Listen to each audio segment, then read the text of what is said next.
Meta recently released an interesting open source AI model that can predict how your brain responds while you see, hear, or read anything. It's called Tribe V2, and I think this should have got more coverage than it actually received. And to understand why this matters, you need to know how painful brain research actually was before this. For decades, the field of neuroscience has faced a massive bottleneck. If you want to know how the human brain reacts to a specific image, a spoken sentence, or a movie, you need a functional MRI machine. You need human subjects, and you need to account for the noise of heartbeats, physical twitches, and blinking. Basically, our brain does thousands of things at the same time. So neuroscientists had to study the brain in pieces, focusing on one specific aspect for research. Even after years of work, we still had no unified picture of how the brain works as one whole system. Also, this process was hella expensive, slow, and very difficult to scale. Meta solved this with Thrive V2, and it's not just another research paper.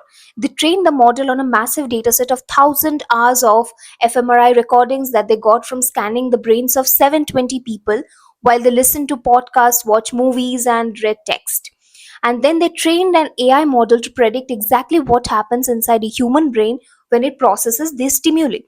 So basically, Tribe V2 is a trimodal foundation model, which means it takes three inputs at the same time: a video, an audio, and a text transcript of what is being said.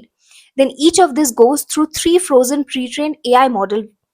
Video goes through VJPA2, audio through Web2 WickBot, and text through Llama 3.2, where it gets converted from raw features to mathematical representations. Those three streams get merged and fed into an 8-layer transformer network that processes these features. Just like an LLM understands the context of a paragraph, this temporal transformer learns the universal representations of how complex stimuli work in our brain. And finally, a specialized mapping layer maps everything into 70,000 data points across your entire brain. The crazy part is that this is 70 times more precise than anything that ever existed, and it works accurately on people or data that were never scanned before. The model is now open source, and the last time someone open sourced foundational research like this, GPT, Claude, and Gemini came into being.